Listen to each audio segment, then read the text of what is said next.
BC రిజర్వేషన్లపై రేవంత్ సర్కార్ డ్రామాలను నిరసిస్తూ బీఆర్ఎస్ శ్రేణులు నిరసన ర్యాలీ నిర్వహించారు. ప్రభుత్వ దిష్టిబొమ్మను దహనం చేశారు. బీసీలపై ప్రభుత్వం కపట ప్రేమ చూపుతోందని, బీసీలను కేవలం ఓటు బ్యాంకుగా వాడుకుంటోందని నినాదాలు చేశారు. ప్రభుత్వం వెంటనే బీసీలకు 42% రిజర్వేషన్ అమలు చేయాలని డిమాండ్ చేశారు. నిరసన ర్యాలీలో పాల్గొన్న రాష్ట్ర స్పోర్ట్స్ అథారిటీ మాజీ chairman doctor Anjaneya Goud, BRSV president Gellu Srinivas Yadav, BRS శ్రేణులను పోలీసులు బలవంతంగా అరెస్ట్ చేసి బంజారాహిల్స్ పిఎస్ కు తరలించారు. ఆ తర్వాత విడుదల చేశారు. రేవంత్ సర్కార్ తీరును బీఆర్ఎస్ నేతలు తీవ్రంగా ఖండించారు.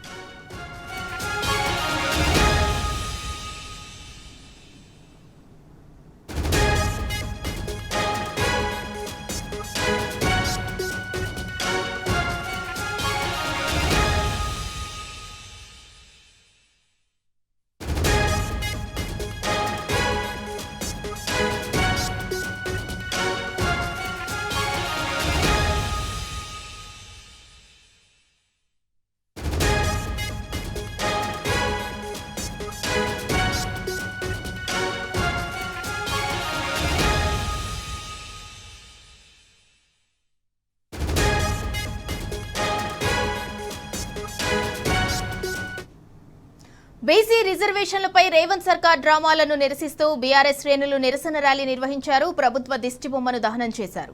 బీసీలపై ప్రభుత్వం కపట ప్రేమ చూపుతోందని, బీసీలను కేవలం ఓటు బ్యాంకుగా వాడుకుంటోందని నినాదాలు చేశారు. ప్రభుత్వం వెంటనే బీసీలకు 42% రిజర్వేషన్ అమలు చేయాలని డిమాండ్ చేశారు. నిరసన ర్యాలీలో పాల్గొన్న రాష్ట్ర స్పోర్ట్స్ అథారిటీ మాజీ chairman doctor Anjaneya Goud, BRSV president Gellu Srinivas Yadav, BRS శ్రేణులను పోలీసులు బలవంతంగా అరెస్ట్ చేసి బంజారాహిల్స్ పిఎస్ కు తరలించారు. ఆ తర్వాత వారిని విడుదల చేశారు. రేవంత్ సర్కార్ తీరును బీఆర్ఎస్ నేతలు తీవ్రంగా ఖండించారు.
బీసీ రిజర్వేషన్లపై రేవంత్ సర్కార్ డ్రామాలను నిరసిస్తూ బీఆర్ఎస్ శ్రేణులు నిరసన ర్యాలీ నిర్వహించారు. ప్రభుత్వ దిష్టిబొమ్మను దహనం చేశారు.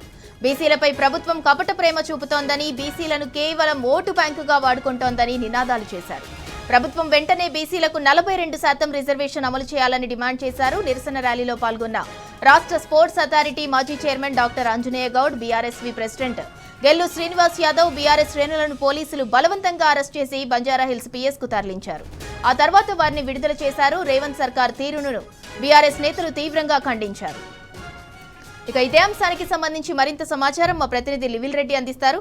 లెవిల్, బీసీ రిజర్వేషన్లపై రేవంత్ సర్కార్ తీరును నిరసిస్తూ బీఆర్ఎస్ శ్రేణులైతే నిరసన ర్యాలీ నిర్వహించారు. దానికి సంబంధించి పూర్తి డీటెయిల్స్ ఏంటి? ఇవాళ ఏదైతే బీసీ రిజర్వేషన్ చట్టబద్ధ కల్పించాలని చెప్పేసి, అంతేకాకుండా బీసీ రిజర్వేషన్ సంబంధించిన అంశం పైన రాష్ట్ర ప్రభుత్వం పూర్తిగా దాటవేసే ధోరణితో ఉంది. ఏదైతే బీసీ డిక్లరేషన్ అమలు చేయాలని చెప్పేసి కూడా బీఆర్ఎస్ పార్టీ మొదటి నుంచి చెప్తుందో, అందుకు అనుగుణంగా ఇవాళ ఏదైతే నిన్న కేబినెట్ లో డిసిషన్ తీసుకున్నదంతా కూడా కేవలం రాజకీయ లబ్ధి కోసమే తప్ప ఇంకోటి కాదు. రాజకీయంగా స్థానిక ఎన్నికలు వస్తున్నాయి కనుక ఏదో బీసీలను మభ్యపెట్టేందుకు అని చెప్పేసి కూడా బీఆర్ఎస్ పార్టీ ఆరోపించి, ఇందుకు అనుగుణంగా ఇవాళ ఉదయం బీఆర్ఎస్ ముఖ్య నాయకులంతా కూడా సమావేశమయ్యారు. సమావేశంలో భాగంగా పలు కీలకమైన అంశాలపై చర్చించారు.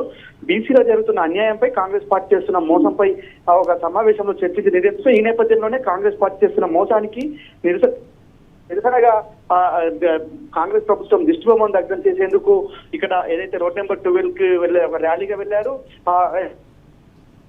ప్రభుత్వం అంటూ నినాదాలు చేస్తూ వెళ్లారు. సీఎం దిష్టిబొమ్మ దగ్ధం చేశారు. సీఎం దిష్టిబొమ్మ దగ్ధం చేసే క్రమంలో ఇటు బీఆర్ఎస్ కి సంబంధించిన బీఆర్ఎస్ రాష్ట్ర అధ్యక్షుడు గెల్లు శ్రీనివాస్ తో పాటు మాజీ corporation chairman doctor Anjaneya Goud అక్రమంగా అరెస్ట్ చేసి పోలీస్ స్టేషన్ తరలించారు. అంటే ఇది పూర్తిగా అప్రజాస్వామికంగా ఉందని చెప్పేసి కూడా ఈ సందర్భంగా బీఆర్ఎస్ అంతా కూడా మండిపడ్డాయి. నిరసన తెలిపే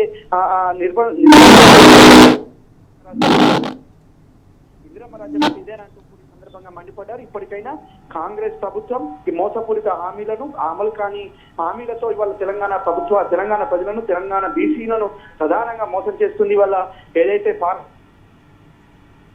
ఈ చట్టబద్ధత ఇప్పుడు ఎందుకు హడావిడి చేశారు ఇవాళ మళ్ళీ ఒక్కసారి తెలంగాణ ప్రజానికాన్ని తెలంగాణ బీసీ బిడ్డలని వాళ్ళ మోసం చేసేందుకు కుట్రలు పన్నుతున్నట్టు కూడా ఈ సందర్భంగా ఆగ్రహం వ్యక్తం చేశారు. ఈ నేపథ్యంలోనే అటు ఏదైతే గెల్లు శ్రీనివాస్ తో పాటు ఆంజనేయ గౌడ్ అరెస్టును తీవ్రంగా ఖండించారు. ఎట్టి పరిస్థితులతో ఈ అక్రమ అరెస్టుల వల్ల ఈ ప్రజాస్వామ్యాన్ని కూలి చేస్తున్నారు. ఇవాళ ప్రశ్నించే గొంతుకులను తొక్కుతున్నారు. ఖచ్చితంగా బీసీలో జరుగుతున్న అన్యాయంపై మీరు ఎన్ని అక్రమ అరెస్ట్ నిరసనలు వ్యక్తం చేస్తూనే ఉంటామని చెప్పేసి కూడా సందర్భంగా చెప్తారు. ఇప్పటికైనా ఈ రాష్ట్ర ప్రభుత్వం మొద్దు నిద్ర వీడాలి. బీసీలకు సంబంధించిన మళ్ళొక్కసారి నిర్ణయం తీసుకోవాలి. కేంద్ర ప్రభుత్వంతో పోరాటం చేయాలి. కేంద్ర ప్రభుత్వం పార్లమెంటుకు పంపాలి. ఇది రాష్ట్ర ప్రభుత్వం ఆమోదం తెలిపే వరకు కూడా పోరాటం చేయాలి. అప్పటి వరకు కూడా బీఆర్ఎస్ పార్టీ వారికి మద్దతు ఇస్తుంది. బీసీలకు రావాల్సిన వాటా పైన మొదటి నుంచి కూడా బీఆర్ఎస్ పార్టీ ఒక స్టాండ్ పైన ఉంది. బీసీలకు జరుగుతున్న ప్రతి అంశంలో కూడా మద్దతిస్తూ వచ్చింది బీఆర్ఎస్ పార్టీ. అసెంబ్లీ సమావేశాల తీర్మానం సందర్భంగా కూడా ఆనాడు కూడా అనేక సందర్భాల్లో చెప్పింది. ఏదైతే బీసీలో జరుగుతున్న అన్యాయం పైన కూడా అసెంబ్లీ సమావేశంలో సైతం ఈ తీర్మానానికి సంబంధించి చట్టబద్ధత కల్పించాలి. కేవలం ఈ తూతూ మంత్రంగా తీర్మానం చేస్తే సరిపోదు అంటూ కూడా సందర్భంగా అనేక సందర్భాల్లో ఆనాడు బీసీ మాజీ మంత్రులుగా ఉన్న తలసాని శ్రీనివాస్ గారితో పాటు ఆ గంగుల కమలాకర్ దీనిపైన అసెంబ్లీలో చర్చ సందర్భంగా అనేక అంశాలను లేవనెత్తారు. కానీ ఏ అంశాన్ని కూడా పరిగణలోకి తీసుకోకుండా ఇవాళ మళ్ళొక్కసారి బీసీలను మోసం చేసే విధంగా కుట్రలు పన్నారు. ఈ కుట్రలో భాగంగానే ఇవాళ ఈ బీసీలు నిరసన తెలుపుతుంటే కూడా వారిని అక్రమంగా అరెస్ట్ చేసి ఒక మాజీ కార్పొరేషన్ చైర్మన్ అని చూడకుండా వారిని అక్రమంగా అరెస్ట్ చేసి పోలీసులను తరలించడం పట్ల యావత్ బీసీ సంఘాలు మండిపడ్డాయి. ఇవాళ బీఆర్ఎస్ పార్టీ శ్రేణులంతా కూడా తీవ్రంగా ఖండించాయి. బంజారాహిల్స్ పోలీస్ స్టేషన్ తరలించారు. ఖచ్చితంగా ఇది ప్రజాస్వామ్యానికి గొడ్డలు పెట్టు లాంటి చర్యగా కూడా దీన్ని అభివర్ణిస్తున్నారు. ఇప్పటికైనా బీసీ మేధావులంతా మేల్కొని కాంగ్రెస్ పార్టీలో ఉన్న బీసీ మేధావులంతా కూడా మేల్కొని ఈ రేవంత్ రెడ్డి చేస్తున్న ఈ మోసానికి ఖచ్చితంగా చర్మగీతం పాడాలంటే ఖచ్చితంగా బీసీల ఐక్యతగా ఉండాలి. బీసీలు ఒక పోరాట పద్మతోనే మళ్ళొక్కసారి బీసీల సంబంధించిన రిజర్వేషన్లను సాధించుకోవాలని చెప్పేసి కూడా ఈ సందర్భంగా హెచ్చరించారు. ఇప్పటికైనా బీసీలకు సంబంధించిన ఏదైతే ఈ చట్టబద్ధత విషయంలో ఖచ్చితంగా బీఆర్ఎస్ పార్టీ పోరాటం ఉంటుంది. భవిష్యత్ కార్యాచరణ త్వరలోనే ప్రకటిస్తామని చెప్పేసి కూడా సందర్భంగా చెప్పారు. ఏదైతే 42% కామారెడ్డి డిక్లరేషన్ 42% ఇస్తానని చెప్తున్నారో అది పూర్తిగా చట్టబద్ధత అయ్యే వరకు కూడా మేము ప్రభుత్వాన్ని విడిచిపెట్టేదని చెప్పేసి కూడా ఈ సందర్భంగా మరొకసారి హెచ్చరించారు. ప్రభుత్వంలోని కదలిక రాకపోతే ఖచ్చితంగా భవిష్యత్తు ఏం చేయాలనే ఆలోచన కూడా చేస్తున్నట్టు బీఆర్ఎస్ పార్టీ ముఖ్య నాయకులు ఏదైతే ఇటు మండలి ప్రతిపక్ష నాయకుడు మల్సనాచార్తో పాటు ఎమ్మెల్యేలు అంతా కూడా ఈ సమావేశానికి హాజరై పలు కీలక అంశాలపైన చర్చించారు. ఏదైతే అక్రమంగా అరెస్ట్ చేసిన వారిని వెంటనే విడుదల చేయాలని చెప్పేసి కూడా ఈ సందర్భంగా బీఆర్ఎస్ పార్టీ శ్రేణులు డిమాండ్ చేస్తున్నాయి. సింధురా, అయితే బీసీలను రేవంత్ సర్కార్ కేవలం ఓటు బ్యాంక్ గా మాత్రమే వాడుకుంటుంది అని అనుకోవచ్చా?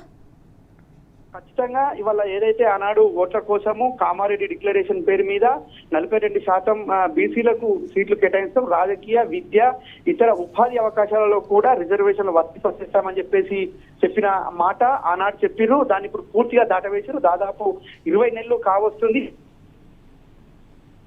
గతి లేదు. బీఆర్ఎస్ పార్టీ అనేక సందర్భాల్లో అనేక పోరాటాల ఫలితంగానే కేవలం తూతూ మంత్రంగా అసెంబ్లీలో తీర్మానం చేశారు తప్ప ఇంకోటి కాదు. ఈ అసెంబ్లీలో తీర్మానం అనేది కూడా అనేక సందర్భాల్లో బీఆర్ఎస్ పార్టీ కొన్ని సూచన సలహాలు చేసింది. ఆ సూచన సలహాలు పాటించకుండానే వాళ్ళ దాన్ని చట్టబద్ధత కల్పిస్తున్నాము దానికి అని చెప్పేసి తీర్మానం చేసి వాళ్ళ మళ్ళొక్కసారి క్యాబినెట్ అప్రూవల్ అయింది. క్యాబినెట్ అప్రూవల్ తర్వాత ఇవాళ చట్టబద్ధత దీనికి ఏదైతే ఒక ఆర్డినెన్స్ తీసుకొస్తాం అంటే ఆర్డినెన్స్ అనేది కేవలం కొన్ని బిల్లులకు మాత్రమే వర్తించదు. కానీ ఇలాంటి బిల్లులకు వర్తించదు. 9th షెడ్యూల్లో చేర్చారంటే పార్లమెంటు ముందుకెళ్లాలి. 9th షెడ్యూల్లో చేర్చిన తర్వాతే దీనికి ఒక చట్టబద్ధత వస్తుందని చెప్పేసి కూడా పలు కీలకమైన కోర్టు అంశాలను కూడా పరిగణలోకి తీసుకోవాలి. గతంలో జరిగిన బీహార్ ఉదంతం కావచ్చు అన్నింటినీ కూడా పరిగణలోకి తీసుకొని న్యాయపరమైన చిక్కులు లేకుండా ఈ చట్టబద్ధత కల్పించాలి. కానీ తూతూ మంత్రంగా ఆర్డినెన్స్ తీసుకొస్తే ఏమాత్రం న్యాయం జరగదు, బీసీలకు 42% ఇస్తారన్న వాట ఏదైతే ఉందో అది పూర్తిగా మాట ఏదైతే తెల్ల కాగితాల పైన రాతలే తప్ప ఇంకోటి కాదనేది కూడా స్పష్టం చేయాలి. అంతేకాకుండా ఇవాళ ఏదైతే బీసీలకు ఇచ్చిన రిజర్వేషన్ అంశం ఏదైతే కామన్ డిక్లరేషన్ అమలు కావాలంటే ఖచ్చితంగా పార్లమెంట్ లో దీన్ని చట్టం చేయాల్సిన అవసరం ఉంది. ఏదైతే 9th షెడ్యూల్ చేసిన తర్వాత ఈ చట్టం అవుతుంది, రాష్ట్రపతి ఆమోదం పొందిన తర్వాత ఈ చట్టం అవుతుంది. అప్పటి వరకు కూడా ఇది కేవలం మాటలకే పరిమితం, ఓట్ల కోసమే తప్ప ఇంకోటి కాదనేది కూడా సందర్భంగా స్పష్టం చేశారు సింధురా. రైట్, థ్యాంక్ యూ లెవిల్ రెడ్డి. బీసీ రిజర్వేషన్లపై రేవంత్ సర్కార్ తీరును అయితే నిరసిస్తూ బీఆర్ఎస్ శ్రేణులు నిరసన ర్యాలీ నిర్వహించారు. బీసీలను రేవంత్ సర్కార్ కేవలం ఓటు బ్యాంకుగా మాత్రమే వాడుకుంటోందని నినాదాలు చేశారు. బీసీలకు 42% రిజర్వేషన్ అమలు చేయాలని డిమాండ్ చేస్తూ ర్యాలీలో పాల్గొన్నారు. రాష్ట్ర స్పోర్ట్స్ అథారిటీ మాజీ chairman doctor Anjaneya Goud, BRSV president Gellu Srinivas Yadav. దాంతో వారిని పోలీసులు బలవంతంగా అరెస్ట్ చేసి బంజారాహిల్స్ పిఎస్ కి అయితే తరలించారు. తర్వాత వారిని విడుదల కూడా చేశారు.